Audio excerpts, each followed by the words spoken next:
Jean-Paul Verzeau, vous êtes président de COP de France Déshydratation. Quels vœux formez-vous pour 2012? Eh bien, cette année sera celle des propositions et de la réflexion. Alors non seulement pour l'agriculture dans le cadre de la PAC 2013, mais aussi, je l'espère, pour l'ensemble de la société dans le cadre des élections présidentielles, où un nouveau pacte sociétal devra être partagé par toutes les parties prenantes du pays.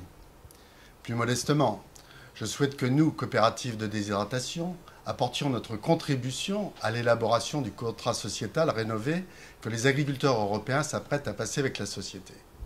Vous le savez, la luzerne et les coopératives de déshydratation sont des alliés objectifs de l'écologie. Nous l'avons prouvé ces dernières années. En modifiant nos pratiques pour éviter 650 000 tonnes de carbone, une première en agriculture, en changeant nos modes de récolte pour préserver encore plus la biodiversité, en démontrant que la culture de la luzerne protège les eaux de captage, ce n'est pas nous qui le disons, c'est la Caisse des dépôts, c'est le Muséum d'histoire naturelle, c'est l'Institut national de la recherche agronomique. C'est également la conclusion d'une étude systémique réalisée selon la méthode officielle IDEA qui démontre que les exploitations cultivant de la luzerne sont plus durables. Demain, nous sommes prêts à persévérer dans nos démarches de progrès, dans le souci de remplir notre part de ce contrat que la société souhaite passer avec son agriculture, à savoir fournir une alimentation saine et abondante, préserver les ressources naturelles, préserver l'emploi, ne pas coûter trop cher. Bien sûr, comme dans tout contrat, les compensations doivent être équilibrées et proportionnées.